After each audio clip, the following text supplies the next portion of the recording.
information was, if only some sort of information was exposed to them, this would have made it much better for them to be able to navigate life, with more success. And we're really passionate about fresh graduates. We're really passionate about maybe people that are almost graduating in their final year, to fresh graduates to NYSC, and fresh and people that are just concluding NYSC, because at that stage, it is the most confusing stage of your life. We've all passed through that stage, fortunately, and you are shielded when you are in school because your parents provide most of the things that you need, at least the essentials. And then after school, you know that there's NYSC, no matter how long you have to wait, maybe a couple of months up to a year, depending on the school you go to. And then NYSC pays you, you're probably posted somewhere, you're working, you have a sense of belonging, something is entering into your pocket. So there's that small like assurance, or still that small comfort that you still have. But the anxiety and fear comes when you're close to ending your NYSC, or you end your NYSC and you don't know where to go. You don't know where to start from. You don't know what skills are required. You don't even, like, there's no hope. And then you have one cut and join CV, your cousin's CV that she borrowed from her friend and edited. You borrow from her, you edit, and it's disjointed. And then that's what you're using to apply for jobs, and you're not hearing anything back except from people that are telling you to come and do marketing, and to be walking with your shoe up and down the city. And then you're like, is this the life? Like, is this the life? Now, this is the experience for so many people. I don't have a statistic, but I would say more than 50–60% of graduates actually experience this once they are done with your NYSC, never able to find a job, or not able to find a job that is befitting of the educational background that they actually hold. So what can make a difference in this area is information about how to plan your career, how to map it out, and how to take advantage of opportunities that are out there. And that is what NYSC Foundation is passionate about. And as a result of us having experienced this from NYSC Concept for over 13 years. So what are we going to gain?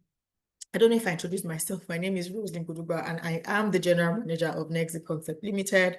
And I'm excited to be here talking to you about how to map out your career. This is an informational presentation. There is a lot more information that you probably would need, and this is why it is good that you're already signed up with us, because you're going to be getting the advantage of learning more of this as the time goes, and then helping you along the way until you find success. Okay. So what we're going to be learning today would be understanding the transition challenges Nigerian graduates face.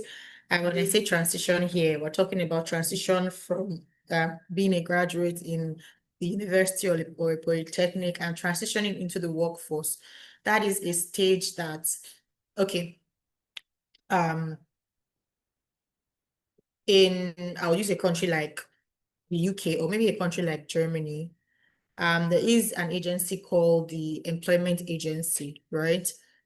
When you're done with school, or you want to change a career, you read something, you want to go to another thing, or you want to change your job, there's an agency you go to, the Employment Agency, and you tell them, I don't know what to do, or I want to change a job, I think I should be earning more, or you're just confused. They will assign you to a counselor. If you need to go for further training, they will pay for that training, no matter how long, how much it is. Sometimes the training might take a year, sometimes it might take 3 years, depending on what you need. During that period, if you're not earning, they will be paying you money. Do you understand? They will pay you for the duration of your training. So if it takes 1 to 3 years, really doesn't matter. They are going to be paying you what they call a citizen's allowance. What they are doing is supporting you and assisting you until you find your feet. Now, that citizen's allowance is going to cover your accommodation. They'll pay your rent in full. They'll give you allowance for feeding, allowance for transportation. They will pay for your books and your studies. And they will pay for your health insurance. So in case you fall sick, they will also pay your pension, because that period of time that you are working, that you're learning something else or whatever, it also still counts into your retirement. So for that period of time, they're going to be paying something into the pension fund for you so that eventually when you retire, you have money. So you can see that as a citizen of Germany, I don't have fear about being out of job, because if one stops today, there's an agency that is there to pick me up that very day it stops. And if I decide that I'm no longer wanting to be an engineer, now I want to go into nursing, and nursing is going to take 3 years, they are going to foot the bill. Do you understand? We don't have that in Nigeria. So the challenges we face transitioning from school to workforce is completely different. Okay, then key transition skills employers want. So when you are fresh out of school, fresh out of university, honestly, truthfully, you really have nothing to offer. Let's just call a spade a spade. You have very, very little to offer. And most organizations are going to open up their organizations or opportunities within their organizations to people who can show that they have certain skill sets that can be applied to the workforce. It's very rarely you see someone that read something in university in Nigeria and is doing exactly that thing that they read. Most of what happens to us is that you read one thing in school and you're doing something completely different. So how does that align? That aligns when you have certain transitional skills you can take into the workforce and help the employer to achieve his goals. So we're going to also be looking at self-assessment tools that can help you identify your strengths and then career that you fit in. We are going to be learning some career orientation and planning frameworks that actually works. There are so many career frameworks, honestly, there are hundreds, right? So we just picked some that touch on different points. And those are points that you can, deliberate on. And if you want to do more research on, you're really free to do so, because it just helps you to expand your horizon. And then we're also going to leave with practical actions that you can take today that can actually help you with your career. Okay. So I've already gone through this introduction, so we're just going to flip this page. Now, what is the reality of Nigerian students? After graduates, recent graduates, it is okay. Now I've graduated. Now I'm almost done my NYSC, or I'm done my NYSC. What next? The first thing you cling on to is, if you were fortunate enough to work in a company or an organization, you're like, oh, let them retain me. Oh, yeah, in back, please let them retain me. But what you don't realize is, for such organizations, a lot of times they leave those places open so they can have a relationship with NYSC. It's part of their CSR objective to see, okay, what they are doing for the country and all that. So if every year they absorb all NYSC people that come into the organization, at some point there will be no space, because there's only so much people you can take in your organization, right? Everybody that comes in needs to have something to do. There needs to be a need for them. It's not just bring somebody in and then just pay salary because you are a generous person. So there needs to be a gap that that person will be filling. So in a lot of cases, if you're not exceptional, if you didn't do so exceptionally well, you're not going to be retained, because they need that space for the next NYSC graduate that's going to be coming in. And that's a point of anxiety for a lot of people, because you're like, oh my God, what do I do? How am I going to am I going to get this job, right? Well, it's up to you. For me, one thing I try to help people with is, you never be scared of where you're going to be. If you really understand yourselves and understand yourself and understand opportunities out there, you never be scared. It doesn't matter. If they take you, fine. If they don't take you, fine, because the skills you have, any other employer would gladly want to have it as well, will grab it with both hands and want to cherish you for what you're able to provide, right? And you actually won't have to dictate the terms and conditions that you're comfortable with, and not the organization or not the employer, right? And if tomorrow you say, oh, I'm not doing it again, they start to beg you, or even to even come in the first place, they're saying, this is what I want to offer. You're like, I'm sorry, I can't take that. This is the condition I want. And they will give it to you because you have what they want. And that is because you understand yourself and understand the needs that organizations want, and you've been able to bridge that gap. And so you're a solutions provider. Okay. So They go through this, what next? Where do I even start? Did I even study the right course? That is also a very important question, because in other climes, maybe you go to Sweden, maybe not the UK, maybe not the US per se. When you come to Europe, right? What you studied a lot of times ties you to what you're going to do. Like their career model is right from when you're small, they help you determine where you ought to be. So for instance, in a place, I think Netherlands, I think Sweden also, and I know definitely Germany, you go to kindergarten, you go to primary school, and then from primary school to secondary school, there are 4 secondary schools.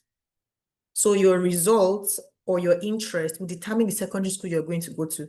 The first secondary school is the only one that takes you to the university, because why? You want to read, you want to go and do theory, no problem.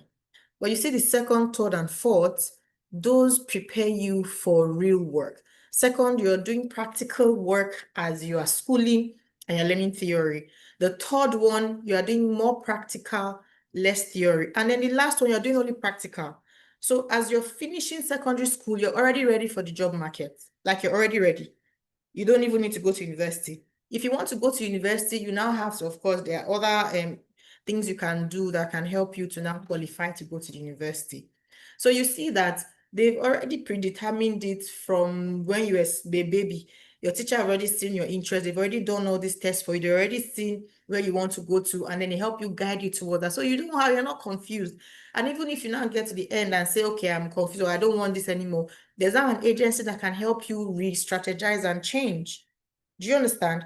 So in a case like this, if you don't study a particular thing, it's very difficult to change, because it will take you maybe going for another course, getting the license and all that. So it's a bit difficult here just to change like that, but not in a place like Nigeria, because you read Yoruba, you're working in the bank, you've spent 20 years in the bank, and now you're branch manager or regional manager or whatever. What does Yoruba have to do with finance? Do you understand? And nobody's even telling you you have to go and relearn, you have to bring the certificate. No, no, no, no.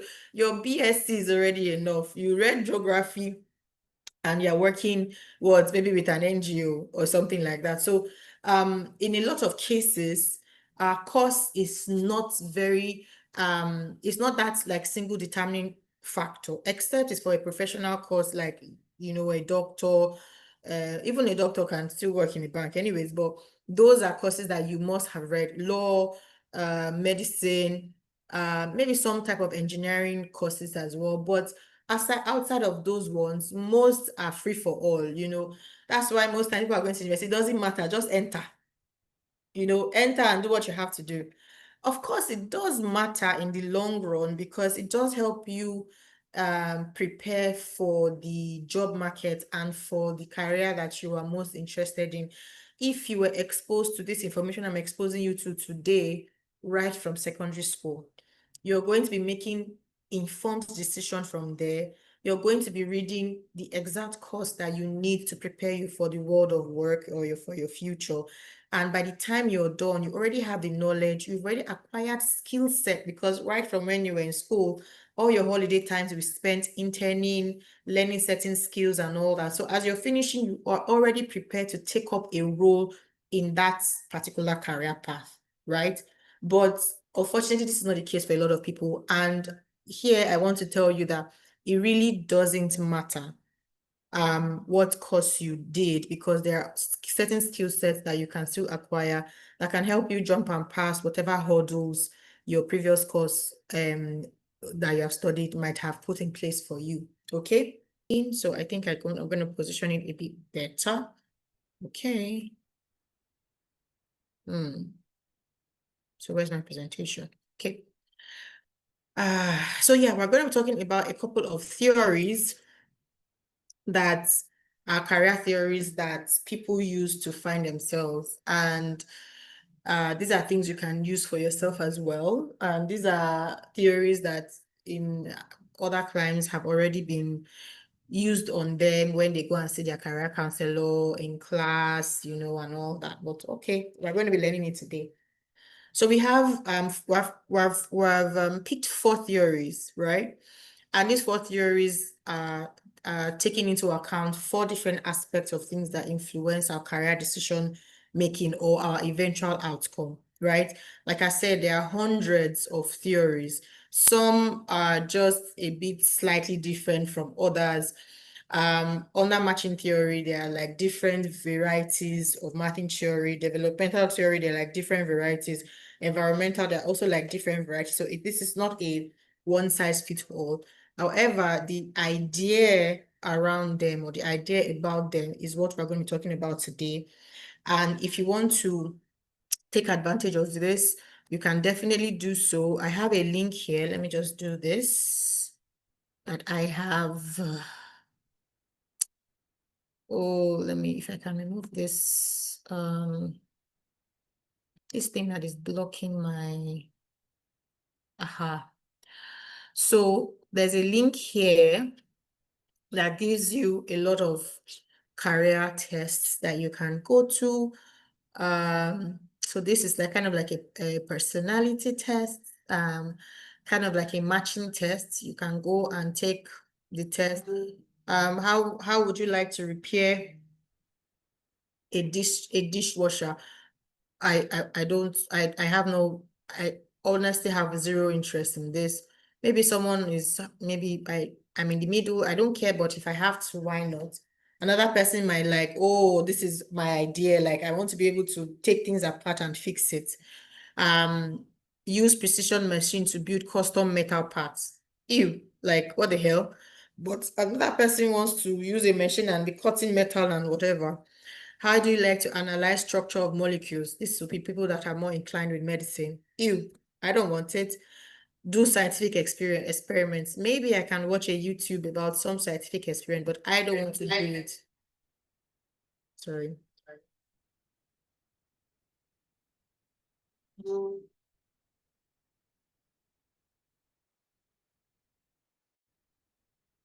Okay, so design a magazine cover. Yes, I would love to do this or be part of a team that will do this. Paint a portrait, highly unlikely. 9. Teach social skills to disabled children. Yeah, I don't mind. Teach adults to read. In between, yeah. Coordinate a business conference. Yeah, I will definitely like that. Plan a marketing strategy for a new company. Sure. Track monthly expenses for a new company. In the middle, review financial records for accuracy. Yeah, I'll say not likely because I'm not the finance. I can track because you spend, you bring receipt, I record it, that's all. But to review financial record, that involves a bit more technical knowledge. So that's not for me. And so we go to the next step, right? So anyways, I'm just doing this. I don't know if you guys can see my screen. Is this showing? If Yes. somebody can just type in the comments. Yes, we can. Yes, all right. So these are examples of tests. So once you're done with this test, it will give you a result, and then that result points you towards a certain direction. And that direction can help you begin your exploration of what type of career options are there for me. So that type of test that we just took is a matching theory test. It's a sample of a matching theory test. This all-around career quiz. So there are so many tests here, right? Personality tests, career tests, and you can just explore them and see what information they give to you. And for that particular test, this is, which is, well, wait, let me just explain it. So what matching does essentially is to help match you with careers that are more aligned with what you are as a person. So for instance, those questions I was answering now, another person would have answered it differently because they are more inclined to different things, right? If probably it was my brother that read engineering construction, he will not be saying he wants to do a marketing plan. He will most likely want to fix a dishwasher. Do you understand? So that aligns you with career options, job profiles, just information about what is out there, and maybe even what you need to study or skills you need to grab in order for you to avail yourself of opportunities in that area. So it has 6, would I say, results. Sometimes you can be in between 2, sometimes you can be like firmly on 1. And so these are the results. It can give you that you're investigative, so you like to solve problems and all. To give you what's it to refer you or give you examples of the type of career roles that you might want to go into. Maybe you want to be a police, you want to be a detective, or maybe you want to go into accounting and go into auditing and things like that, because you like to investigate, right? It makes you excited when you try to find, okay, what is missing, what is wrong here, what did somebody do, how am I, so there's also the artistic, which is also creative, depending on the picture that you use. And these are for people that like to innovate, they are artistic, they like to work in creative environments and things like that. Then it can give you social. So these are people that want to interact with people. So you might want to work in a customer engaging role. You might want to work with children. You might want to work maybe in the hospital, maybe not necessarily in the medical space, right? But maybe just something that helps people or inform people or things like that. Some people are very enterprising, so they want to work in, maybe they want to own their business, or they want to work in like marketing, sales, in business development and things like that. Conventional. So these are people that want to work with numbers, right? You want to be able to, calculate things. You want to be able to, maybe you want to be a data scientist or whatever. Then these are realistic people. The next category will be realistic. These are people that are either athletic or have mechanical abilities. So maybe you want something that has a more physical touch to it, something that you connect with. So say you're a mechanic, you're connecting directly with your work or the things that you're doing or the things that you're building and things like that. You want to work with animals, you're connecting with the animals and things like that. So doing certain um uh personality tests or taking certain tests can just expose you. And with what I've given you is just a tidbit of the information that it can provide. However, there are some that would require you to pay, so you might have to do a bit more search online in order to get the ones that will give you all the information for free. But even the ones that will ask you to pay would still give you some like some information and then ask you to pay in order to release all the information. But if you're really curious about, what you want to do and you're willing to invest, that's also something that you can think of. But I bet you it helps you to know the kind of person that you are. And what this matching test is really for is to help to reduce demotivation or like a job person mismatch. There are lots of people that are depressed in their job. I have experienced that. I've had almost 15 working years experience. I've had stints in the bank. I've worked with FMCG. I've worked with technology company. And in some jobs, I was very satisfied. In other jobs, I was completely depressed because I wasn't happy to wake up and go to work every morning. The tasks I had to do did not bring me excitement. The people I had to interact with did not make me think well, because I just felt like I was more than this, or I would rather be somewhere else. Do you understand? So a matching test, while introducing you to the type of roles that you can do and all that, also helps you to focus on finding career path that is more true to you as a person for long-term enjoyment and success, so that you don't get to a point where you're burnt out, you're only doing it for the money, and that stalls your growth because you're no longer enterprising, you're no longer innovative, you're not bringing anything new. If the company wants to downsize, your name is first part of the people that you're downsizing, because there's really nothing fantastic about you. Yes, you get the job done, but there's really no spark. And that's because you don't get joy. Do you understand? So there's a mismatch between you and the type of job that you're doing. So that's what that can help you with, right? So of course, matching theory is not going to be enough. Just say, oh, I have this I found this and I'm supposed to be doing this, right? It's not going to be enough because sometimes the role that you need would require years of study. Do you understand? What if you stopped? I'm talking about people now that's probably stopped lesser than university and then they are doing this. What if you don't have that? Or what if what you really want to do, you need a PhD and you're not even thinking school right now. You want to work and rest a bit, maybe PhD the next 5, 10 years, because of course you have to get through your master's first in most cases. Except maybe you have a first class, you can go directly into a PhD. But other than that, in most cases, you need to do a master's. So what if that is what is going to get you your ideal career path?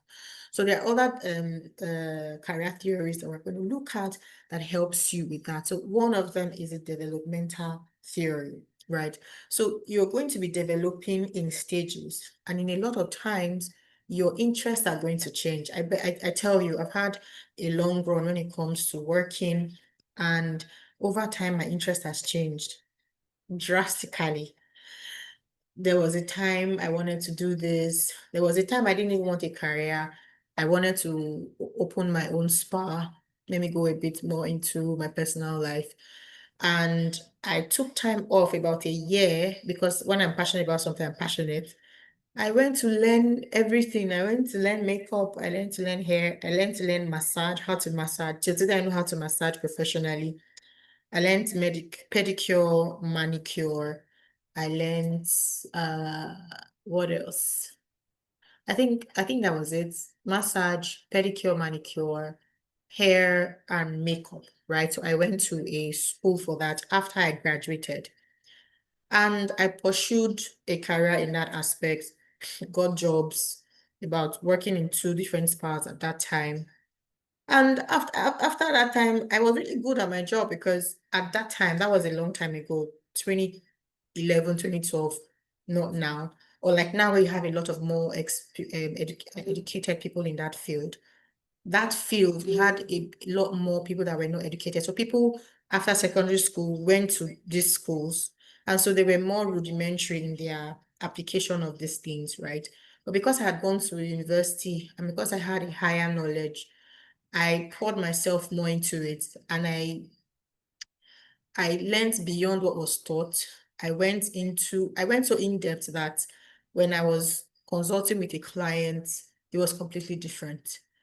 I explained the reason why I'm doing certain things, what it is, why it is not done in a separate way, how it is supposed to help them, how can they maintain it going forward. I started going into the science of most of the things that I did because I bought big anatomy book and I wanted to know why do you do certain things on certain parts of the body.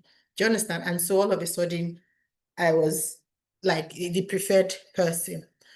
But what I didn't like was before I proved myself to someone, they just assume I wasn't educated. And I said, like, I have a university degree. I don't have to do this. So, like, I choose to do this so that I can learn and eventually open my own spa. Of course, if you don't do these things, how do you just go and open your own spa where you don't know how to do them? Or how do you employ people to do them if you don't even know? They can tell you anything, right? And you're dealing with people here. It's not like now where every Tom, Dick, and Harry can open and yeah, spoiling people's faces and stuff like that. But anyways, I was that passionate. And eventually I got tired. Why? Because I didn't want to have to always defend myself. I didn't want to always do something. I didn't have to interact with you to prove to you that I was highly educated. And that's made me lose interest in that career. And I decided to dust my certificate and I went and got a job and I got a very big job with an FMCG that you do not require, you don't, once you see me, you don't ask me, did you go to university? You just know that, okay, this person is highly educated. So you can see that your interests and values can change as you grow as a person. In fact, this is an experience for a lot of people here, if not everyone. What you wanted when you were 15, 16, today you probably don't want it. At some point, I wanted to go for Miss Nigeria because I thought we were supposed to enter into pageantry and do those things. Then we were really slim. But now I can't even stand watching pageantry. I'm like, ew, so gross. Like, do something better with your life. Of course, I don't blame them. I'm just saying, like, it's not a sustainable career for the rest of your life. It's only a few people that are able to do it, consistently. But at some point, what happens to most people that go for pageant and all that, you exposes you to maybe the high and mighty, and then you marry up, and then you call it a day and start a YouTube channel, right? It's not like a career path you can continue or sustain. But if it's a means to an end, why not? But you cannot, build a sustainable career, at least not for a lot of people. So at some point I wanted to be that. At some point I wanted to do sports. So anyways, depending on where you are at your developmental stage, your interests, your values will change as you start to interact with people. Your values will definitely change. What you held dear before that was so strong in your heart, all of a sudden you start letting go and be like, okay, maybe I shouldn't be so passionate about this. Maybe I can give people a bit more laxity. Do you understand? Maybe I should be more open and accepting, or maybe I should even be more closed up, because now you have experienced people. Now you know how people are. Do you understand? You start a business and you're so nice. Oh shit. People come in, oh, I want to return this, they return it. Then you start finding out that people will buy your clothes, wear it to an event, and return it and say they don't want it. And you give full payment, and then you find out that they've used it. The armpit has sweat. And so you change your return policy. But even at that, they find loophole, and then now you say no return. Once you buy, once you pay, that's over. It's over. You see that your values have changed. Why? Because experiencing people at their worst has made you to up your defense. So it can work both ways. You can lower your defense if you started from no refund, and that makes you to lose sales. And then you start to say, okay, maybe you can do refund on such and such cases. And then you open yourself up to more opportunities, and then you get. So that is what developmental theory is. So as you go along in life, you're going to be changing, right? At every point in time, you have to, this is a framework that you can use or you can think of when you want to. Sorry, let me just remove this. It's blocking my view. I know you guys can't see it, but I have something on my screen here. I don't know how to remove this. Okay. So what you can do is create your future, right? So in a lot of times when you want to do something or when you want to be something, people think in the moment, this is what I want to do now and this is what I want to do. A lot of cases, what we did when we were younger were dictated to us by our parents, where we were influenced into it by our friends. When I was in secondary school, JSS3, I wanted to go to science because I had some of my friends going to science and I liked biology. And during the holiday, I think there's a 3 months or how many months holiday before you go to the next class. We did this summer classes and I went to science class and I did physics and chemistry and I said, this is not for me. I like the biology, but not the further maths, not the physics and chemistry. It blew over my head. Then my friends said they were going to commercial class. Then it was commercial arts and science. I don't know how it is now because I think some things have changed. And I said, let me go and even sit down with them. And then they did accounting. And I said, no, thank you. I cannot be, no, it's not possible. And then I gingerly went to my arts and I fell in love with arts. My goodness, I always liked English and I always liked, I think in English in junior secondary school, you still do some literature, but the fact that English was separated from English and literature, was it English, how do they call it? I really liked it because literature and English were my favorite subject. And my desire in life when I was in senior secondary school, I wanted to be a scientist in junior secondary school, senior secondary school, and I wanted to be a writer, an author. And my goal in life was to go and read English in university. Right. So you can see that I was influenced by my friends and friends and friends before I gave myself brain, and I did not follow people that already are inclined to work with figures in accounting or science students that don't mind chemistry. Right. I followed the one that I knew that I was able to handle. Right. But then when it came to after secondary school, my passion was to read English.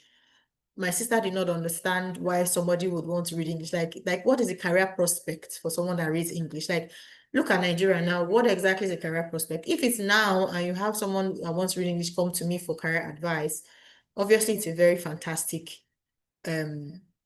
course. And I can expose you to opportunities that are within those courses, especially today with how we are now technologically inclined and we are needing more people within the communication space, and you can just craft a field for yourself. They earn bastard money right now. My sister said, what is that? And then she filled my JAM form because it was in the SS2 or maybe SS3. And then she put international studies and relations. I didn't even know what that course was. I didn't even, do you understand? Like, what am I studying international? What is my business with politics? I basically read politics, right? It was after I finished and my sister after I finished and I saw opportunities within the English space, and I now told myself, you should have allowed me do what I wanted to do.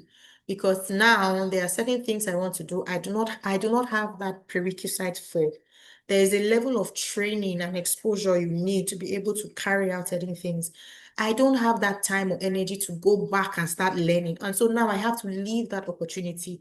And you cost it because what I read eventually, I don't use it. I don't care for it. It has never done anything for me except giving me a certificate that I can use to apply for a job. And then she apologized, right? So what I'm trying to say is that a lot of times we do not control our future except we get to a certain stage where we now start making decisions for ourselves, right? As much as you can, create your future. Think into the future. What do I want to do? Do you understand? What do I like now? Do I want to do it for the long term? Right? Then know your value. How do you know your value? You take tests, you do self-reflection, you ask yourself, what are the things I want? There are some people that work in organizations where they see their colleagues do some things that are not very good. Not to go too much into details, but colleagues do deals and things like that. Imagine you're working in a government parastatal and most of your colleagues, when people come, they must collect bribe. You want to submit a document, you will collect bribe. If you don't drop something here, or this document will sit down here, it will not get to Oga's office. Do you understand? So you're seeing some kind of things that doesn't go with your value. If you're in that type of environment, you are going to either be tempted to do it, or if you don't do it, you're going to be demonized. You're probably going to be booted out. You're going to be hated. You're going to be attacked because you're going to be stopping their flow of egunje. And they will be scared that if you do not join them, the minute there's an audit or something happens, you will be the one to rat them out. So there are so many types of things like this that you also have to think of. And you say, do I want to be in such a space? That's just what. Then you want to explore your options. We're going to go into other theories that's going to also help you to explore options. But for this developmental theory, know that at every stage, when your interests change, what are the options available to you? So for instance, when I was interested in working with my hands, I wanted to do hair, makeup, and all that. What are the options available to me? If I really want to earn the type of money I believe I deserve, I don't think one can work in that industry and earn so much if you don't eventually own your business. So you can work for a couple of years, learn the skill, enter into the industry, make the connections, and all that. But eventually, if you want to be able to earn bastardly, you have to eventually create your own business. You have to also eventually learn how to do a business, entrepreneurship, finance, logistics, and all that, customer relations, and all that. So what are your options? Are you choosing a career that does not have high paying potential? Or maybe another option for me would have been get a certificate that is recognized abroad and eventually move abroad with that. And then, of course, I can now get a more befitting job because in Nigeria, that job doesn't give you access to a lot of money if you are working under someone, like if you want any millions, right? So what are your options if you choose a particular thing? So you should, first of all, you know that this is the future you're looking for. What are the things you want to experience in terms of your values, interests, and all that, and your personality? Are you going into a place where you're going to be dealing with people every day and you don't really like to talk too much? You get tired of talking, or you have to be sending mail every day, and to open your laptop sometimes it's a problem for you, and you enter inside. Do you understand? Then you now have to plan your action. So once you have done all these things, you now set off a plan. And a plan cannot be in your head. It starts from your head, but it needs to go into writing. So you either need to use your laptop, but you need to use a book that is dedicated for your plans, right? So what that helps you with is with decision making, goal setting, task prioritization, action planning, and reality testing. Okay. So we're not going to go too much into all this because each and every one of itself is a whole topic by itself. And there are lots of steps before you can actually go into decision making. There are steps that go into goal setting. If you guys have heard of our SMART goals, how to set SMART goals, because setting a goal that is not SMART is basically just essentially wasting your time. Prioritizing tasks, how to prioritize tasks. There is a model, the Pareto principle of prioritizing tasks, there's the 80-20 rule, and there's also the a prioritization inventory where you can know what is urgent, what is not urgent, what is important, what is not important. So there are prioritization tools that one can use during this period and also needs to be written down. Action planning and reality testing are also that, but unfortunately, for the purpose of this test, we can't go into it, but these are areas that you can watch a lot of YouTube videos on and you can learn on your own. And also, as part of this foundation, we're going to be going into it gradually as the weeks and months roll by. So the next one we're going to talk about would be the environmental theory, right? So we've talked about personality, who you are as a person, and then development. Who you are as a person will definitely change. Things that you held very dear in the past can change. Maybe because of the circle you were following before, you held certain things very dear, but you change circle and all of a sudden your eyes have opened. So your values have changed. You're developing as a person.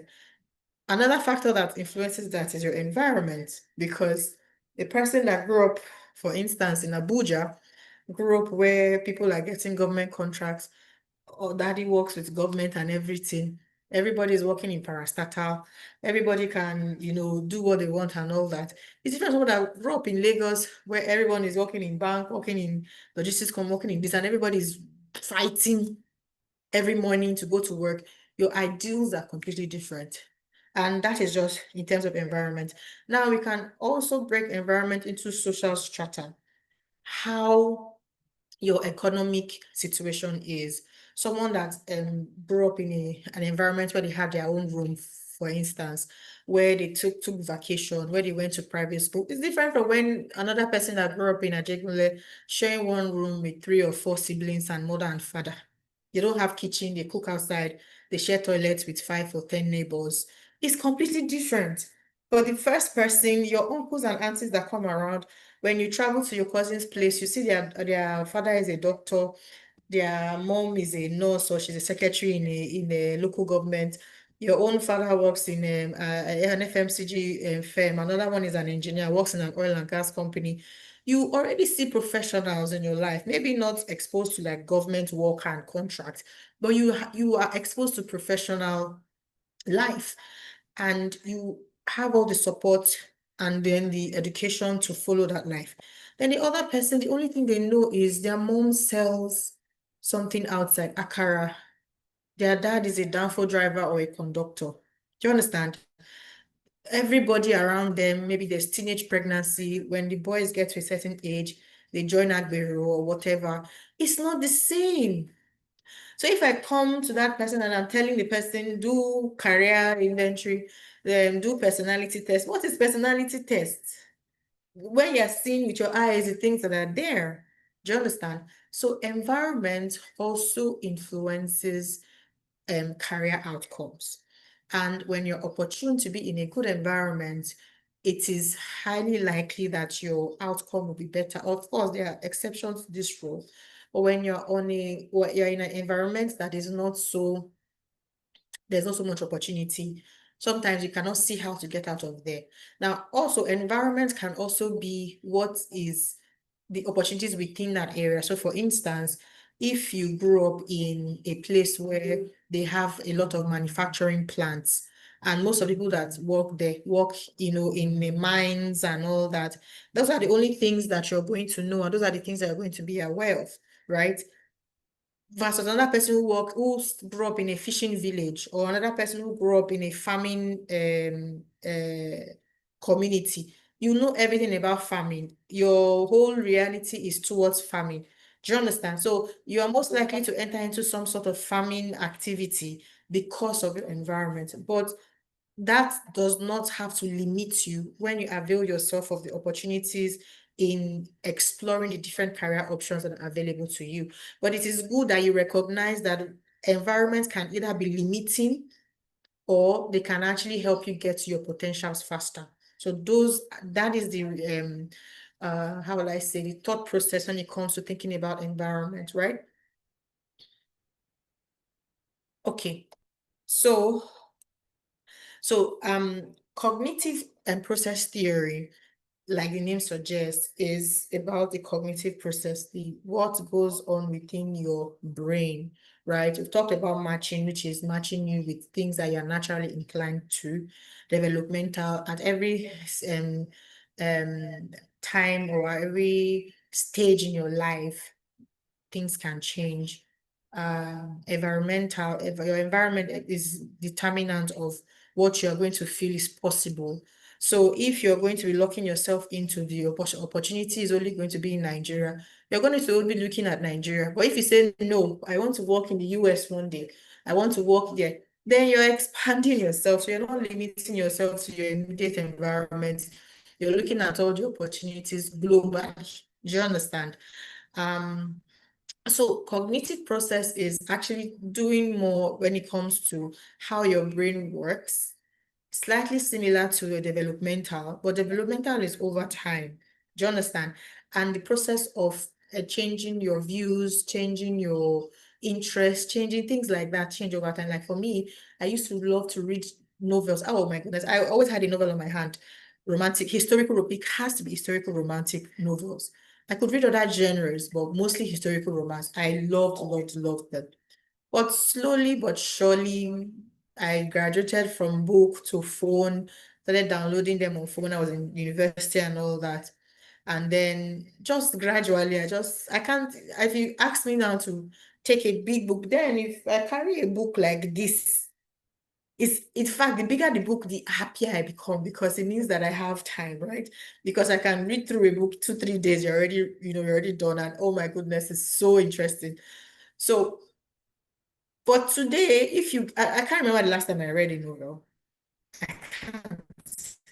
If you give me a big book now, I'll just look at it like, from where to where? Because why has that changed?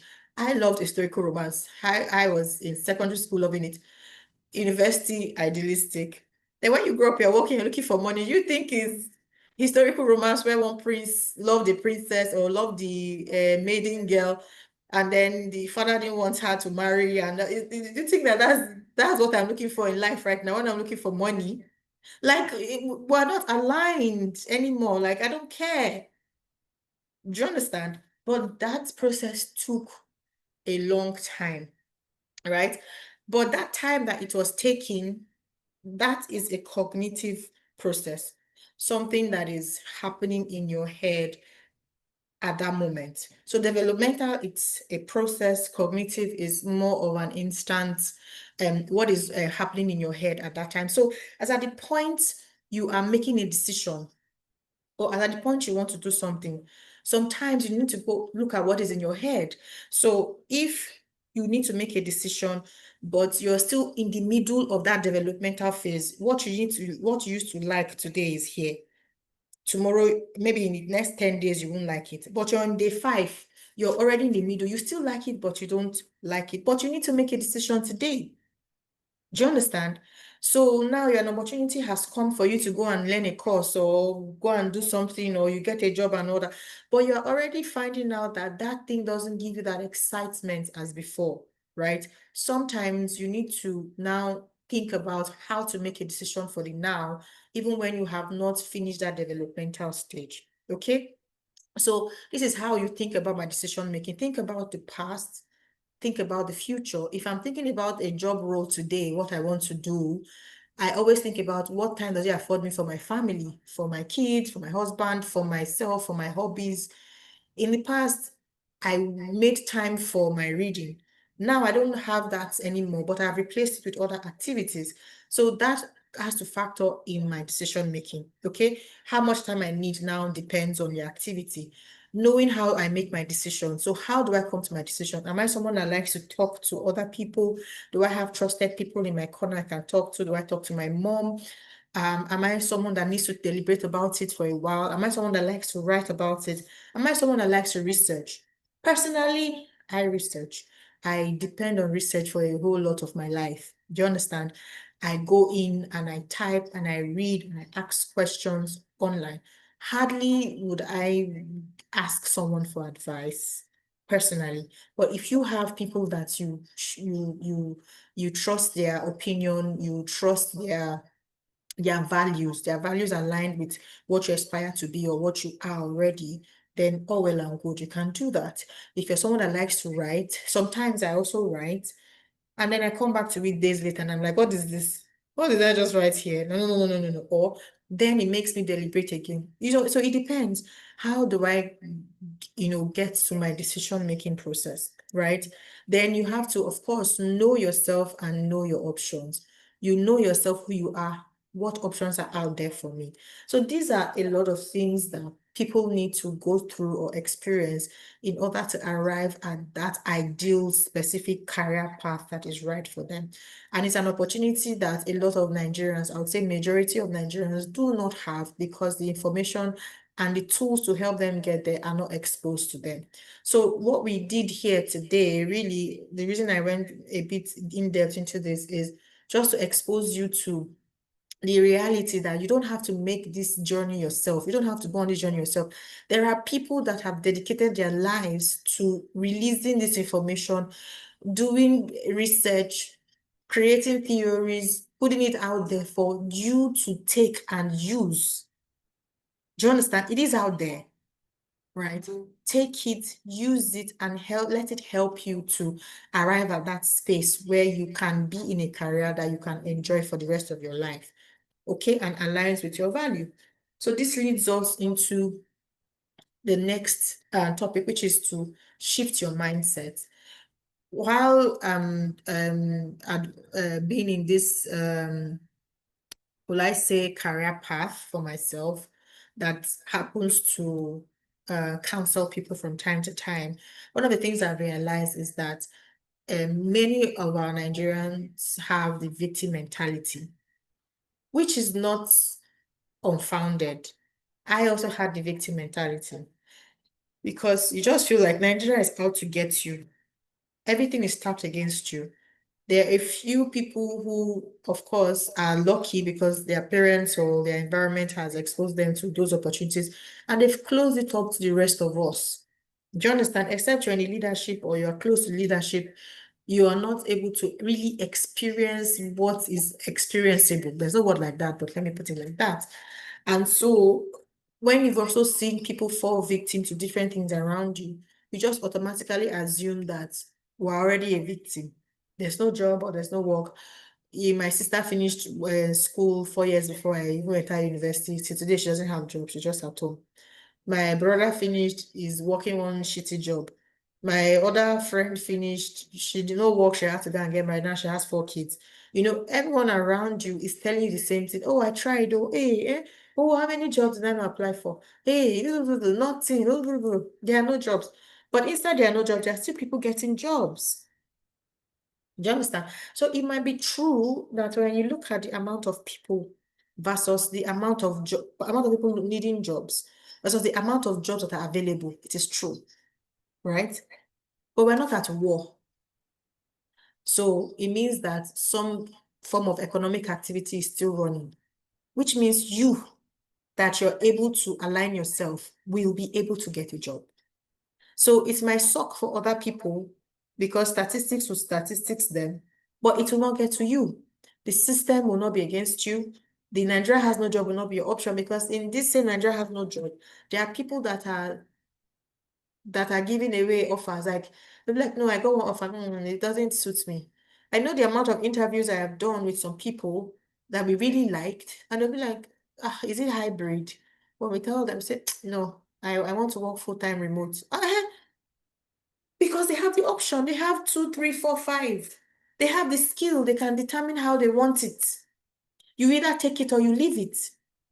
Say, no, that's what you're offering is not going to be enough for me. Can you do this? Can you do that? In addition to the salary, they also want certain perks. They want certain bonuses. They want a certain premium health insurance. They want trip. In this same Nigeria that me and you are talking, there are still people that are able to make those demands. Are they different? Do they have special heads? Do you understand? And mind you, these are not people that have the connections to be able to do this. These are people that develop themselves, and those opportunities come to find them because there's only so much connection can do for you. Even if connection gets you to a particular place, you must perform to be able to keep it in a lot of cases. Do you understand? So when you understand yourself and you understand your environment, then you can start aligning yourself towards making sure that you have the skills that employers are looking for. Okay? So, what are the skills that employers are looking for that sets you apart? These are like the base skills. These are also soft skills, right? So let me see. I think we have it on another page. Okay, so I'm going to explain this first before I go back there. So we have what we call soft skills and we have what we call hard skills. Together, they make up what you call skills, right? Now, the difference between soft skills and hard skills is that soft skills are intangible. It's not something you can touch. It's not something you can feel. It's something you can experience. It's something you can observe. I'll give you an example. If somebody says they're emotionally intelligent, how can you touch emotionally intelligent? How can you feel it? Do you understand? Can you grab emotional intelligence and take it away? No. Can you type emotional intelligence on the keyboard and produce a report and say this is emotional intelligence? No. But it's something you can observe. So if somebody is emotionally intelligent, you will observe how they handle situations, how they handle people, right? So when there are situations that call for like maybe special attention, or in a normal setting would have called for an opposite reaction, but the person handles it very well. Do you understand? That's something that you've observed, right?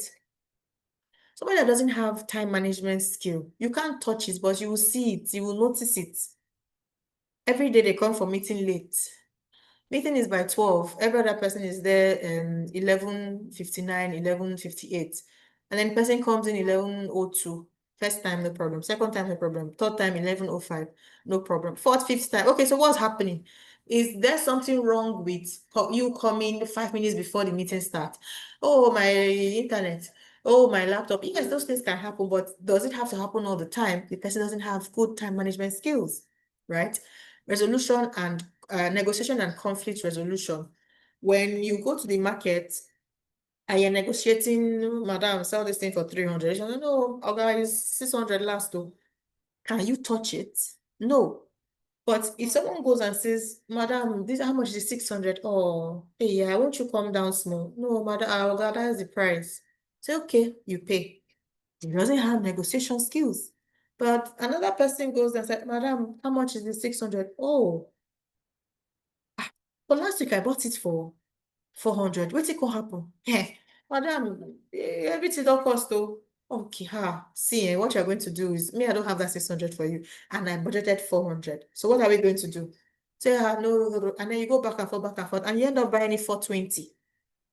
The person knows how to negotiate, and you observe it. So maybe you are a child, you followed your father to the market one day, you followed your mother to the market, or automatically, you know, mommy is a good negotiator, daddy is a shitty negotiator, right? Of course, conflict resolution also comes with some sort of negotiating. That is why these two are put together.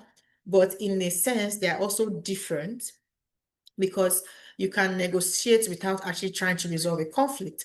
But when you're trying to resolve a conflict, you have to negotiate because it is that negotiation that helps the person to recalibrate their brain and then come to see your own side of the things. Say, okay, oh, no. I paid for this thing. It was supposed to be delivered at such and so time. I waited. I had an appointment I had to cancel, but your guys were not here. This is unacceptable. I want a refund. Sir, I know that you're very annoyed. I am sincerely sorry for what happened. It was an unfortunate situation. On the way to you, the car broke down. And for some reason, there was absolutely no network for my driver to communicate to me or to you. This is something that has never happened before, and you have done business with us over and over again. In fact, you came and you were recommended by one of our clients that have had superb experience with us as well.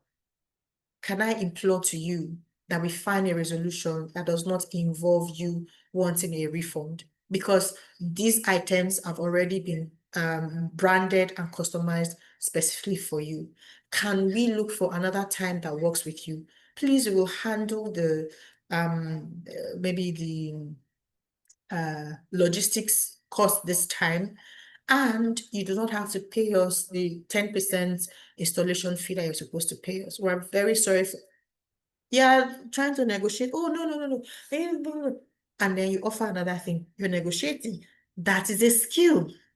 Another person that been, Oga, please don't shout at me. The drivers and this in spot. Is it my own? And there was no network. Oga, MTN sometimes can be really shitty. You want a refund? Sir, I can't give you a refund because those things are already in your name. I don't know what you want us to do. If you don't want it, let me know, but I cannot give you a refund. It is a completely different thing. Do you understand? So soft skills are things that are not tangible, you can touch, but they are things that can be experienced. And when it comes to an interview, there are things that you have to describe. That is when you start hearing questions like, tell me about your time when a customer came in that was angry and you had to XYZ. What is your experience with XYZ? They want you to describe how you're able to exhibit certain skills, right? How your creativity came in when there was a particular task, everybody was lost, and then your quick thinking made it so, and then it also brought success. Networking, how you're able to move from one group to another, how are you able to, get them to work together or work together with them and, get something good out of it. Then when it now comes to hard skills are things that are evidence-based, right? You can also use it can also be observed, but they're evidence-based. They are things that you can, I would say, touch in an essence, in a way. So for instance, when you're using Excel or data tools, that's evidence. Somebody cannot just call, you can say, oh, I know how to use Excel. You know how to use Excel. You can't experience Excel, right? What you need to do is you open your laptop and then you do some formulas or create a table or whatever. Do you understand? And the person sees, or you create a report and you send it to them like, oh, who did this? Oh, I did it, right? Programming language. This is something that you can do, someone can see, it's tangible, you can print it out, they can touch it. Digital marketing, let's say SEO, you're able to manipulate websites, you're able to help them rank and things like that. So those are hard skills, skills that can be done with your hand, skills that can be created. So of course, in the work setting, that's why we're putting all these type of skills. But hard skills can also be translated into physical things like how to repair a laptop now. You're a mechanic, I know how to repair cars. Those are hard skills. But even as a mechanic, you still need soft skills because if your customer says, I want my car, so, and car is not ready and it comes and is angry, you need to know how to pacify. You need to know how to manage the conflict. Do you understand? You need to have emotional intelligence so that your customer will keep coming to you and not go to your neighbor because in your yard, you have 4 or 5 different mechanics. Why are they always coming to? Why is it only you? Because you have soft skills that you're able to use to capture them or leave them in your good side. Okay. So so that I'm going to go back here, right? So what employers are looking for first would be transitional skills that you're bringing from when you graduate. Communication skills is one of them. Communication can be split into hard and soft. Soft is what you can, like as I'm speaking to you, you can't catch it. Although when you record it, it can be something tangible. That's why I said it can be split. But my ability itself to be able to talk, be an oratory, maybe inspire or communicate my meaning in a way that makes you to understand is a soft skill. But if I'm able to also, in addition to this, write very well, I'm able to produce reports, technical reports. I'm in meetings, I'm producing the meeting minutes and all that. That is a hard skill. Employers are looking for this too when it comes to communication because they want to be able to send you to client and you're able to talk. You can't be with client and then you put yourself down because you can't talk. For what? Why? Do you understand? Because why is you are going to talk to the organ on that company about your company? No, you go on. I'm representing my company. I'm talking to you about this. These are the information I've asked to pass to you. What information do you want me to pass? Or when do you want us to come and install this? Or when are you going to use our hotel? We have this conference room, blah, blah, blah. Do you understand? You can talk. Teamwork. This is very important because in most cases, I would say 99% of the case, except you're working completely remote and your job is isolated, you have to work within some sort of team. Either you're working with the same level in terms of your work role, or you're working with a boss, or you're working with people that you are bossing, right? But regardless of your position, you have to work in a team. And team dynamics in a lot of times is the number one issue that organizations have. Because one person wants to show, another person wants to hide under other people. One person has such and such attitude that makes working in a team difficult. Your colleague, you understand? Some people that you work with them and headache because your colleague is just a difficult person to work with. Getting a report from her is problem. Everything is problem. Do you understand? And then it's not even more problematic if it's your boss and the person is friends with HR, so you can't even report. Do you understand?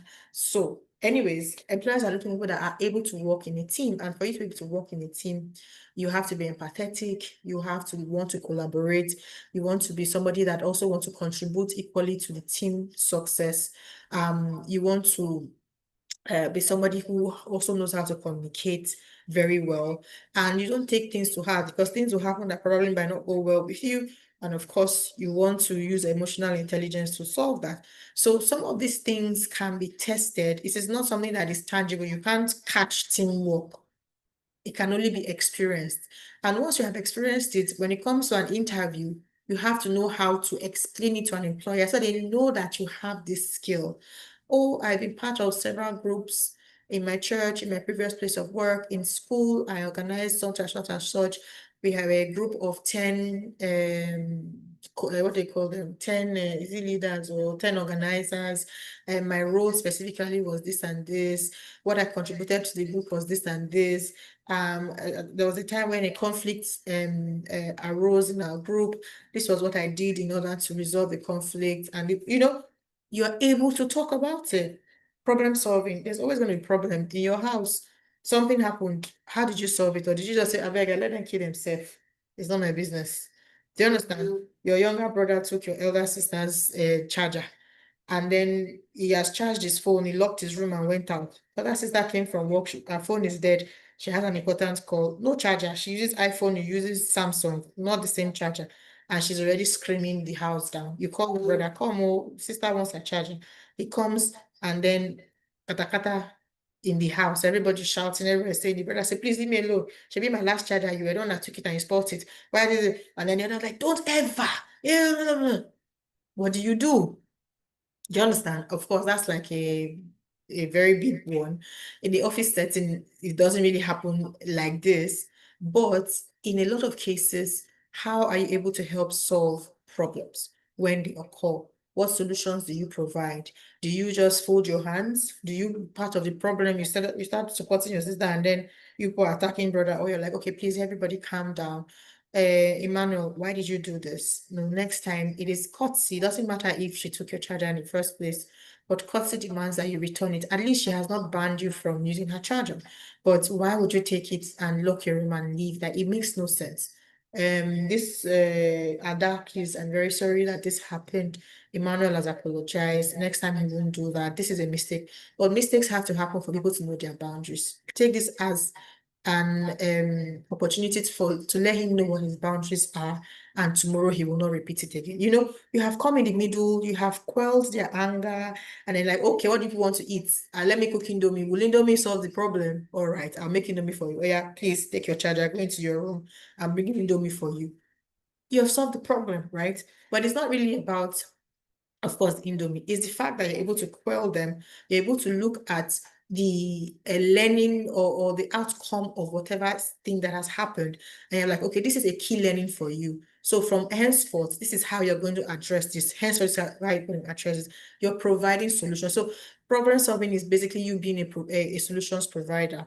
Of course, this requires you to be in situations that requires you to provide solution, right? So you have to put yourself out there to be able to actually gain the experience of actually providing solutions. Then, of course, leadership. Paul, I don't think a lot of people require me to talk about leadership, just your ability to be able to take responsibilities for your action and how you make others feel. And if in a case where you actually also have to lead others, take responsibility for their actions as well. Then for adaptability, honestly, you have to adapt because you can start at a role and another role becomes vacant. Like, oh, please go and fill that role. That role requires a completely different skill sets that you currently have, right? Are you going to crumble or are you going to adapt? So I'm going to give you a real life story with a friend I had that was working in a HR role. She loved her role. Everything was good, and she was doing fantastically well. One of her colleagues wasn't doing so well. She didn't have the skill sets. So what her boss wanted to do was to switch them because for some weird reason, they were assuming that what her responsibilities were somewhat easier than what that other person was doing. So that one was facing more trouble. But they failed to realize that it was a competence that made it so. And so when the talks was happening and all that, she was pretty angry, pretty annoyed, and she was already like frustrated that, oh, I'm already doing so well. I love what I'm doing. I know what I am doing. I'm able to get my results. That other lady has been struggling. She's on performance review. When I go there, how long will it take before I start messing up and all that? But eventually, the change did happen. She had to switch roles, but she ended up learning new things. She ended up succeeding on that role, and that same person that came to take her on started messing it up. So you see that it gave the opportunity for the organization to actually see that she is good regardless of where you put her. She had the opportunity of now learning something new. Which what does that mean? It means you're now more robust. Tomorrow, if they're looking at somebody to promote, somebody that will take a leadership role that has an idea of what happens within the organization, please accept there's some sort of politics playing. Who do you think ideally will be the person considered? Definitely her, because she has proved to be able to handle those things. That is what adaptability means. Adaptability means that even in situations that you're not comfortable with or situations that you were not expecting, you land into that and then you're able to handle yourself, right? So these are the skills that employers are looking for. So you as a person, while you're trying to find out all your career theory, blah, blah, blah, all the things I said before, you have to start making sure that you are gaining experience in all this. Try to be more emotionally intelligent. You can read books, you can watch videos, and then you can start practicing in your daily life. How do you react when you're angry? When you're angry, do you turn into a mad person? Do you understand? Or do you think? And I'm going to give you an example here. When I was in Lagos, I grew up in Lagos, right? And in Lagos, you just have to, your eye has to just be open. And none of us look at ourselves as if we're okay. When people come from outside and say everybody in Lagos is mad or everybody's always rushing, I don't see it. And I like, what are people talking about? Like, makes no sense, right? Then I go to work in the north. I was there for 3 years. When I was there, like my first year, I was like a mad person because the way I reacted to this, people used to be shocked, like, but that was my natural way of reacting, and it never got anybody shocked when I was in Lagos. But there, they were like, I don't know why, like, why the rush? Why? Where are you rushing to? Why do you know everything is wrong? So it calmed me down, right? So after I stopped working in the north and I came back to Lagos, people started saying, what's wrong with you? Why are you slow? In Lagos, then now people now started noticing how slow and calm, like, why? Why do you have to rush? Why do you have to fight? Why do you have to argue? Like, why? You know, like, there's like, reserve your emotions. Do you understand? It took a while for me to go back to my Lagos lifestyle. Obviously, you can't survive in Lagos when you're too when you're too calm. They will take you for a ride. But that was when I understood that sometimes our environment makes us react in a certain way. And if we want to rise above that, we have to be emotionally intelligent. Do you understand? If you're driving on the road, someone cuts you as you were trying to make a turn, do you want to yell, mad, bastard, idiot? Or you're like, oh my goodness, God, I pray for this person. And like, do you know that you could have just caused an accident? Please, next time. But they are telling somebody, do you know you're calm? You know, and the doctor, Benny, what happens? Please, I don't know how many of you here drives, but when you drive and somebody does that to you, the anger is not normal anger. It comes from the pit of your stomach. Then, when you know somebody is wrong, and inside their wrong, they're not insulting you. In fact, you turn into like, I don't know which cartoon character. Do you know this? Is it Daredevil? No, not Daredevil. There's one cartoon character that is like anger, and when he gets angry, it catches on fire. You are practically that because all your head just explodes. Do you understand? So it takes a very emotionally intelligent person to calm down, because we've all seen examples of these things go off on the streets. Two people park their car and start fighting right on the road. They are fighting there because why? Anger has taken over. So anyways, I don't want to go too much into this. You do need soft skills. Soft skills need practice. Practice gives you the experience. Experience gives you what you are going to say during interview that helps you get the job. Hard skills are things that are tangible, what you can learn. You have to figure out what is needed in your field and learn it. You don't have to wait for an employer to pay for you. First things first, everybody has to have computer skills. There is no reason in this 21st century for anybody not to know how to use basic computer. Your Excel, your PowerPoint, your Word, not the project you did in school that you just typed on computer and then you don't even know how to format. You go to a center for them to format it for you. No, you have to be able to produce documents using these tools. That is the basic, that's the barest minimum. It's just like expecting you to know how to speak English. It's the freaking barest minimum. Now you have to now look at what other skill sets within the role of field that I am looking for that I need to learn. Do you understand? Then you can go out there, you either go for a course to learn it, you learn it online, you use an opportunity. Sorry, I'm getting a call, so I was looking. You take an opportunity to intern so that you can get hands-on experience, because some of this hands-on experience cannot just be learned outside. You have to learn maybe in an organization. Then go and work for free. Your holidays, you'd have been interning, volunteering, and gathering up all these skills. Okay? Okay. So that is that about skills. So now we're going to be talking about career orientation and understanding career planning.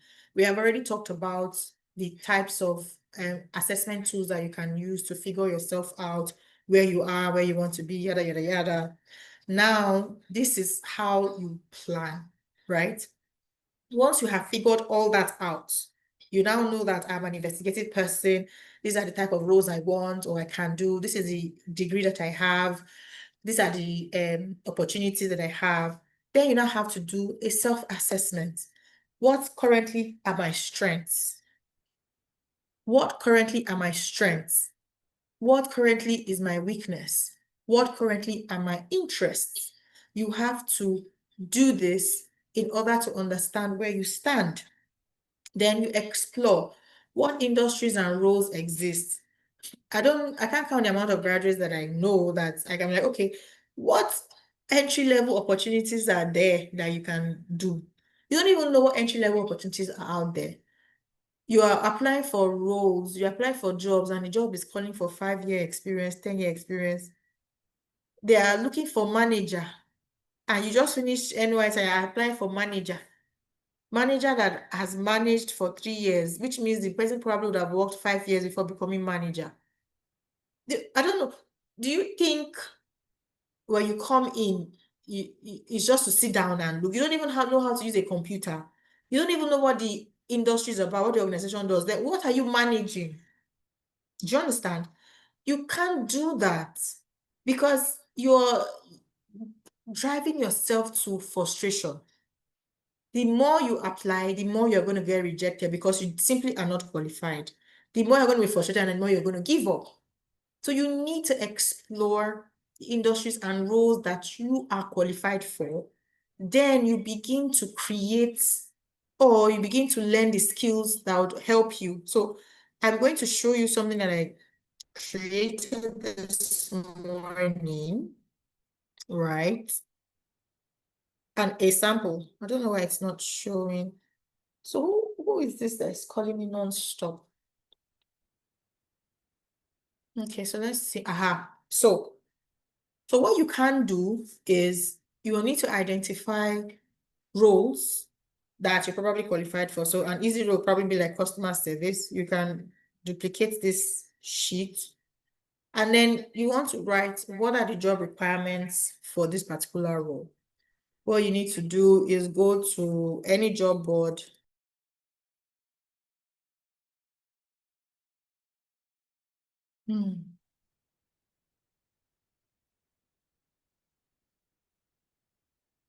So, sorry, we have about 5 to 10 minutes more, and we're done.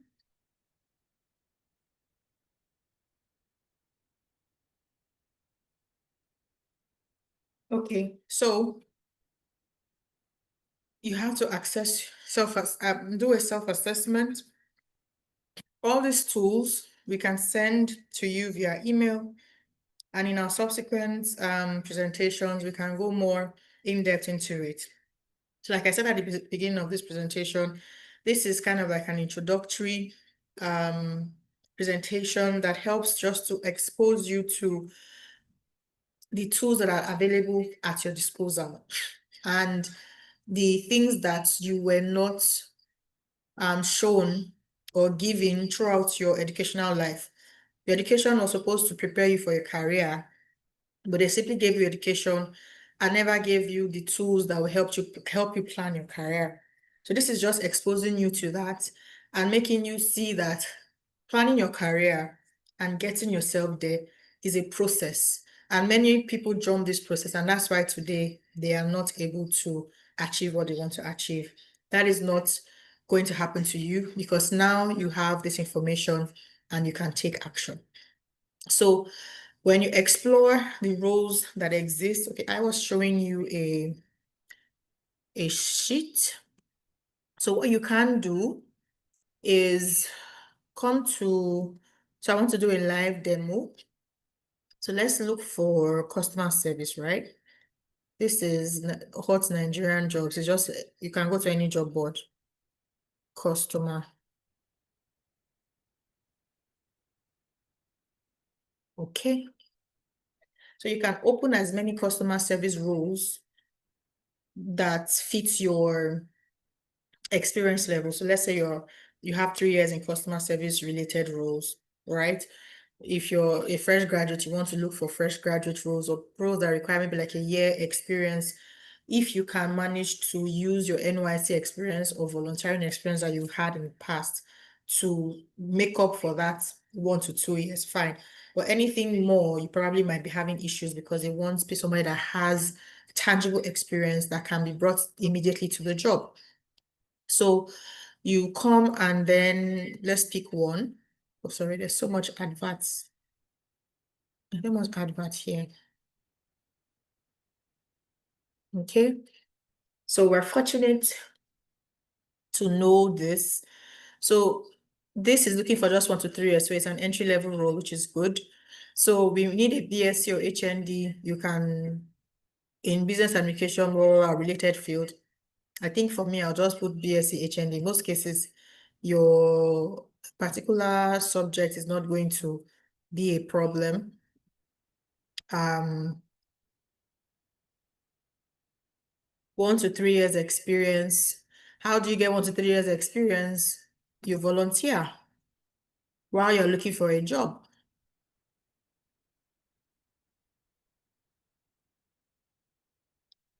You volunteer, you do something that helps. Communication, negotiation, you can come in. These are all individual skills. You put it communication, they want negotiation. You can do this on a book. You can do this on Excel. You can do this on Sheets. This is Google Sheets I'm using now, and I can send this to you. Interpersonal skills. So these are all soft skills, right? You're going to be looking for hard skills as well. So we're going to go into the job description itself, okay? So for negotiation, current status, maybe nil. Like I told you initially, for soft skills, you don't have, well, maybe the evidence you can have is if you probably go and do a course, because that helps the employer to know that you are forward thinking, right? So if you go and do some negotiation courses, it exposes you to some negotiation tools. So when you come and you're talking about negotiation and you say things like compromise, you say things like BATNA. BATNA is an acronym for best alternative to a negotiated agreement. That is, for example, you have a child, you say go and sleep at 8. The child say, oh, mommy, my program finishes at 9 o'clock. Can I please sleep at 9? And it's like, no, you can't sleep at 9. You're going to sleep at 8:30. And the baby says, okay. You moved your own to 8:30. The child moves their own to 8:30 from 9, you from 8. So you met at the middle, right? So that is what that BATNA acronym stands for. So there are many more. So imagine you are talking to an employer who want to know about your negotiation skills. You can say, oh, I haven't really had a lot of opportunities to do this professionally, but I am a very good negotiator when it comes to working with my friends and family in such and such cases. In addition to this, I've taken a couple of courses that exposed me to different concepts in negotiation, because I know this will come in handy in a customer service role where I have to interface with clients. And in a lot of cases, I have to get them to agree with our company services or our company rules. And some of the things I got to find that I found interesting were things like how to arrive at a compromise that is mutually beneficial for the client and as well as myself. One of those tools is like the BATNA, which is a negotiated best alternative to a negotiated agreement. Please, which employer is not going to say, okay, this person takes initiative? You don't have the experience, particularly to say in a professional setting how you have negotiated a contract or whatever, but you have taken steps to learn the concepts, which is good. So as an action plan, take courses, then put yourself in situations.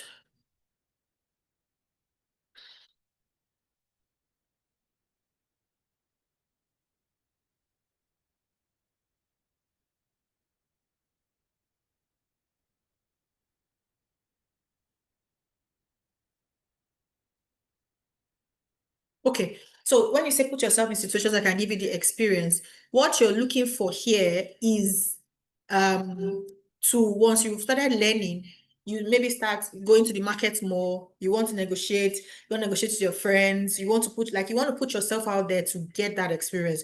Why? Because during interviews, it doesn't really matter if the experience is particular to that job role, as long as it can be translated or it can be transferred. Same thing to communication. They want communication skills. You have problem with interviews. You're not very confident. You start to practice. What your current status, nil or close to nil. What do you want? You want confidence. You want to be able to face interviewer and talk. You want to be able to use jargons that are relevant to their industry. So if you're going to a financial industry, if you're going to a you're coming to our industry, you travel abroad. I need to be hearing some phrases. I need to be hearing some words when I'm talking to you, right? So we're talking about, oh, have you helped someone gain admission for you? Yeah, I took a look at a personal statement. It wasn't detailed enough. It did not include their future plans. I walked them through up until they got their CAS documents. I know you know what you're talking about, right? So you have to start learning the jargons in that industry. So what action plan might be learn jargons in that industry. You don't have confidence, right? You can say, oh, I want to build up my confidence. So what you have to do is look for a topic, stand in front of a big mirror and start to talk to yourself. Most times people can look into their own eyes, although that is not a very huge problem as before, because a lot of people do social media now, they do live. But that's because they're saying nonsense. They are doing a challenge or whatever. They're not really saying anything that is valuable. Look yourself in the eye saying things that are valuable, right? That is when you know if you are confident. Then take it a step further and start doing it in front of friends, in front of family. That helps you to gain confidence. Take communication courses. Do you understand? So this is just an example of how you do a skills inventory, right? So now we've talked about soft skills. Now it's saying that this one, you can come in here and also look at certain skills that they want. So this one is say prepare and submit detailed reports on client visits, capturing key concerns, recommendation for improvement. Do you even know how to prepare a report? This means you need to know Excel skills. What do you have to do? Go to YouTube. So when you come here, you copy this, right? And then you come and put it here, right? What is your current status? Probably 0. You don't even know what a report is supposed to look like. You don't even know the platform you're going to use. Are you going to use Excel? Are you going to use Sheets? Are you going to use Word? Or are you going to use PowerPoint to prepare the reports? How is it supposed to be? But at least you should have an idea of these things. You go to YouTube. How do you prepare reports? You go on Google, sample of client reports. You go to the image section, sample of client report on Word. Let's just say Word, right? And then you come to the image section and then you see the type of report or the type of way that it looks. Do you understand? And then you look at the one that probably is something that was filled in, like this one now is filled in. Somebody wrote it. Do you understand? You want to see, okay, how do I write something like this? And then you start practicing. And so you want to look at the one that was written on Excel. You go to Excel and you look at it. So you already have an example. So this is a typical look of what a report looks like. Do you understand? You go to the page, look at it. Can I create something like this? You start learning. Do you understand? So these are things that you don't wait for employers opportunity for a job to teach you. These are things that on your own, by the time you do 3, 4, 5 jobs, right? And you're able to copy skills from these jobs for the roles that you're looking for, you will already go and grab the skill yourself and you don't have to wait for clients. Reach out to customers after service completion to assess satisfaction level. You don't have an opportunity to do that, but you can go to YouTube and start learning what are the questions that you ask customers for customer satisfaction. Do you understand? What are the tools that are used? Sometimes companies use poll, somebody use questionnaire. They are free online. A lot of these things are free. Do you understand? How do you analyze feedback? Do you understand? Receive document, resolve customer complaints and queries.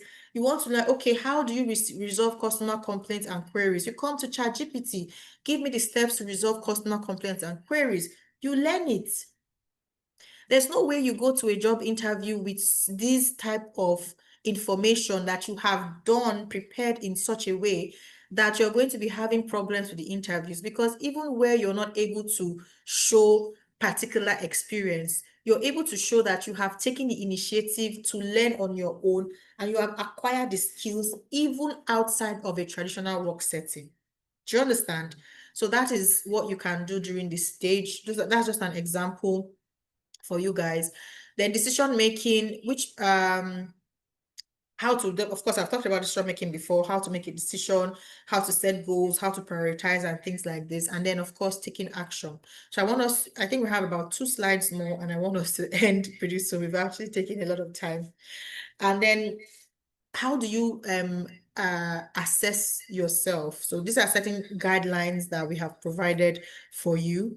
What am I naturally good at? Your tests can help you with that, those matching tests and all that. What motivates me? Is it money? Is it flexibility? Is it creativity? I tell you, some people is money. Please, I just want to make money. Forget what it is I am doing. Some people is the flexibility. Like I said, for me right now, it's flexibility because I have a family and I want to be there for my family. Some people is the impact. I'll say also impact because I do love my job and I love that I'm impacting people. So if I have opportunity to do something else that doesn't have as much impact, I might not do it because I would not feel fulfilled, right?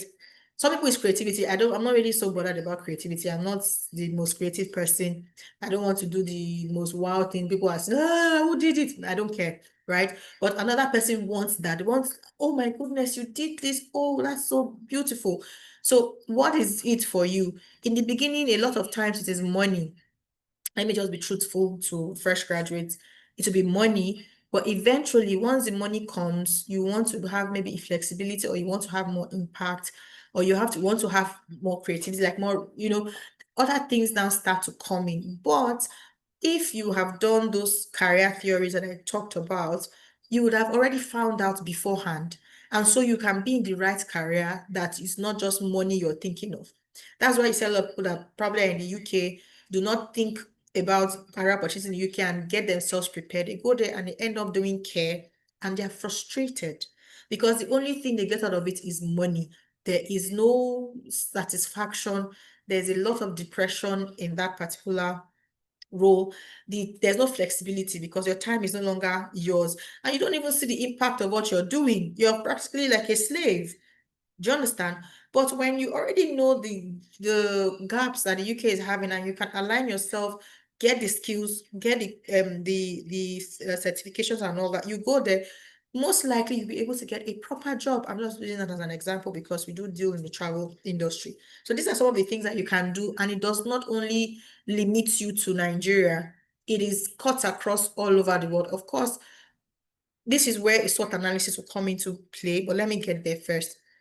What are my values, right? You want to look at what you value. Then what skills do I already have? What gaps do I need? I just talked about skills and how to identify skill gap that you have. So same thing for you want to work as XYZ in the UK. Look at all the job roles. What are their requirements? The ones that are open to people with that are not citizens or permanent residents. Look at the requirements and how can I bridge that gap, right? Now, when you're looking at the SWOT analysis, you're looking at strengths, weakness, opportunities, and threats. When you're now looking at when you want to work internationally, the threats you'll be looking at would be what type of papers do I have for me to be able to do this type of work?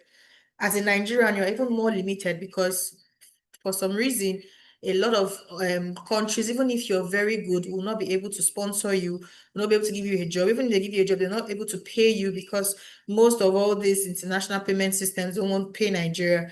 And the ones that have been developed by Nigerians to receive for us, not every company are comfortable paying through those platforms. So you might actually already be weeded out. If you go to Twitter, you see a lot of people that come to say, oh, I got this fantastic job or whatever, but last minute I was dropped because I was Nigerian. I know someone who got a fantastic job in Singapore. Fantastic. She's a gymnastics trainer. But last minute she couldn't go because you can't recruit from Nigeria. So that's a threat. So you might have done everything well, but circumstances beyond your control. Same person got the job in Dubai, same thing. Because Dubai has also done that to Nigeria, she couldn't go. Last, she was able to do Qatar or so. But that is why you have to look at the opportunity area and then you continue to do what you need to do until you achieve your goal. So Singapore couldn't work, Dubai couldn't work, but Qatar worked and it was still the same perks, the same type of money and the same type of recognition she was going to be getting. Okay. So what are your strengths? We've talked about it. What are your weaknesses? Your weaknesses can be turned into strengths. You do that analysis I just showed you. What are the things you don't have? What can I do? The action plan is you turning your weakness into strengths. So if you don't have communication skills, how can I bridge that gap? I'm very shy. I can't talk to people. Put yourself out there. Talk in front of the mirror. Read more. Go and look at adjectives. When you want to talk, the most things, when you know about English sentence structures, the most important thing that you have is you need is vocabulary. And one of those things would be adjectives, knowing how to describe, right? So when you want to talk about something or describe something, how many words do you have in your mouth to be able to describe it to someone in a way that helps them to understand, in a way that puts you in a particular position? Then maybe you want to learn more adjectives. Do you understand? You want to learn more connected words and things like that. So these are some of the things that you can do for yourself. You don't have to wait. You don't have to wait for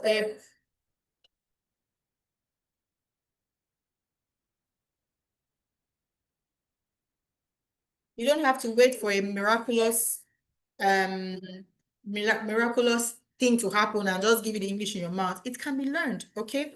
Then of course you can do the personality test and stuff that I just talked about. And then you can also get feedback from mentors and peers.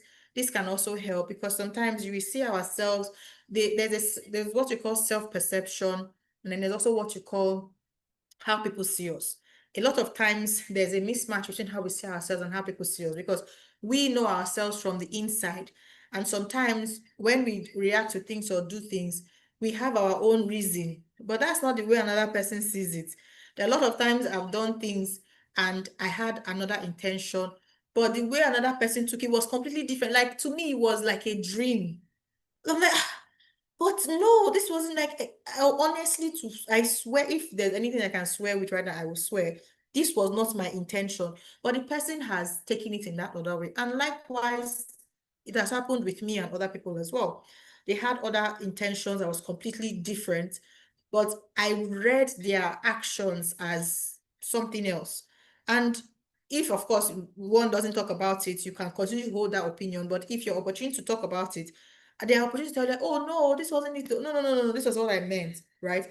So sometimes you might be seeing yourself in some way, but your peers and people that you look up to, or if you have a mentor, you're lucky to have a mentor, can actually see you and see what you're naturally good at. You don't look at yourself from the outside, you look at yourself from the inside. So you can have that inside perspective by doing your own SWOT and everything, and also have the outside perspective from people around you also telling you what they notice, and then you can use that information to actually make your decision. Okay. So what are the career prospects for you in Nigeria and beyond? According to PwC Nigeria and LinkedIn Emerging Job Report, digital marketing and content creation are growing really fast. Yes. And the good thing about digital marketing is that it is not limited to a certain field. You can come from anywhere and still be able to do a lot within digital marketing. In fact, you require digital marketers from different fields because you bring that perspective into it, right? So if you're a graduate that read a course, you don't know where you stand, and you don't mind if you've done your test and all that, and you don't mind going into such a career, there's something that you can think of because there is a lot of opportunity within that space, both within Nigeria and outside. A lot of the opportunities currently are within the technology space, so software development, data analysis, even renewable energy, green jobs are still within that engineering and technology. Then there's also healthcare. Biotech is also technology, but it is more inclined to healthcare, especially outside of Nigeria. So if you're thinking healthcare and you want to relocate, that is also something that you can leverage on. Then also creative industries like film, fashion design. Oh my goodness, fashion design is blowing up in Nigeria and all over the world. And a lot of people are now demanding fashion items. And that is an opportunity that a lot of people can play in that space. Doesn't necessarily always have to be clothes and lingerie and all that. There are fashion accessories. There's you have shoes, you have ornaments, you have decorative piece in homes. You know, there are so many angles within the fashion design space that people can play in, and you can find your own corner. Then, of course, there are remote and freelance jobs if you're looking to take advantage of international opportunities. But these will require specialized skills that actually do take time for you to develop. So the sooner you start, the better. So To secure a job as a Nigerian youth, the first thing you need to do is self-assess yourself. We've talked about that. You need to upskill. Fortunately, our school does not prepare us for the world of work. I can't really say about private universities as much, but most of our federal and state universities don't care what you do outside of the school four walls, the four walls of the school. They might take a course on entrepreneurship, GST and entrepreneurship or whatever, but really there is no active training for people to be able to navigate the whole world of work once they are out there. So you do it yourself. Do you understand? We just talked about the skills that employers are looking for, the hard skills, gather it, the soft skills, experience it, take part of in group opportunities, take leadership roles, be able to read, acquire knowledge in certain areas and practice it in those settings. Not every time you want to sleep in your room or go to party or whatever. Sometimes do things that is going to affect your future. If you're already out of school, of course, sometimes opportunities are limited, but you can find your way around it, using what is around you, your church, your mosque, your friend groups or whatever. That's something that you can do. Then crafting your CV and LinkedIn profile. This is a completely different topic that we're going to go into in subsequent trainings. And yeah, your CV has to align to the role. And that is why what we did previously on that Google Sheet is very important, because once you've been able to align the jobs that you want and you see the skills that you need and what they require, you can align that to your CV. That can help you increase your chances of getting a job.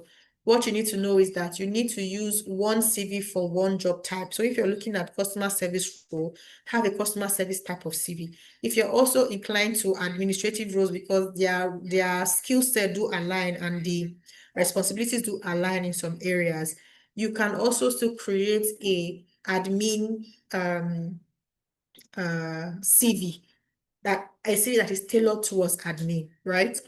Then you have to apply smartly. Don't just be applying to jobs you know you're not qualified for. You can't have an admin CV and applying to work as a social media manager.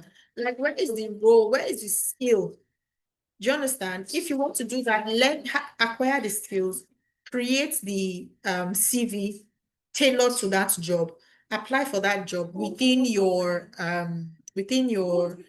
experience level. So if you have 1 year, 2 years, you're applying for 1 to 3 years. If you have 2.5 to 3 years, you can try 4 to 5 years or 4 to 6 years. You know, if you want to start applying for managerial roles, even if you've not attained manager position, you guys want to start taking managerial responsibilities, start doing things, taking initiative that can actually help you to land managerial opportunities. Because at the end of the day, it is your ability to convince the interviewer, even if you've not been opportune as someone to hold that role.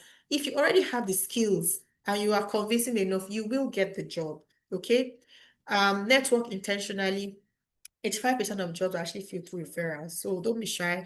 Not all jobs are online. In fact, most jobs are not online. Network around online and offline. This is another topic that has a strategy to it that we can actually have a training on a separate date. But for information purposes, I would say please do network in your church, in your friend group, in just network. There's no shame when you're looking for a job. But the good thing about networking brilliantly is when you know exactly what you're looking for. When you send your CV to someone, say, oh, I'm looking for a job, please give me anything.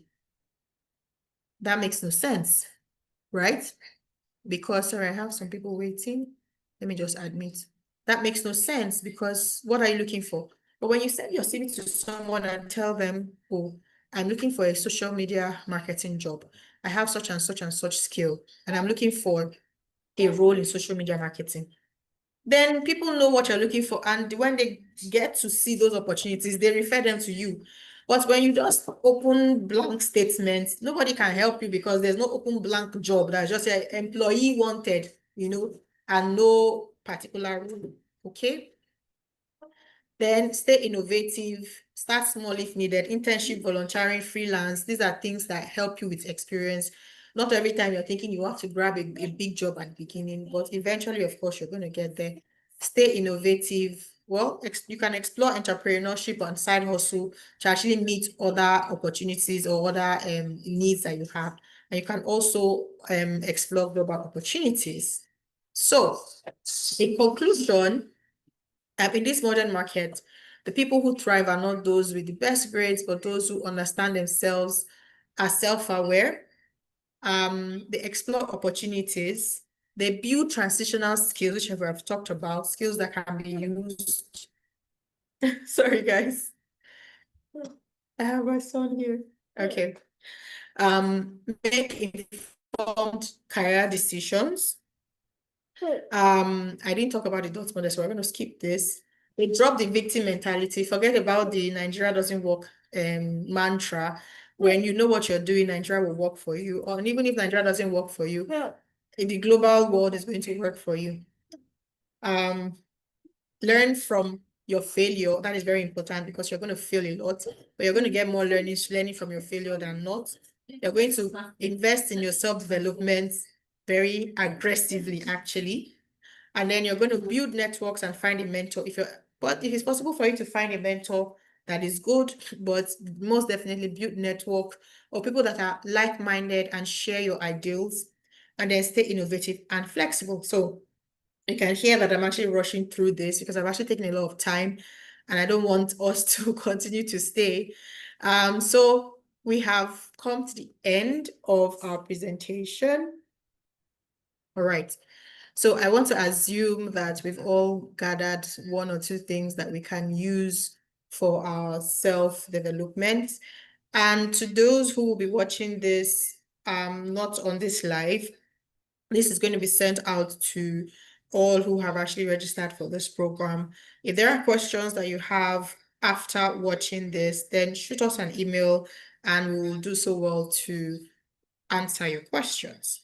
And then going forward, we can look at other topics that are relating to what we have spoken today that can give you more information and more insights and actually give you the steps that you can take to actually make this happen. Okay?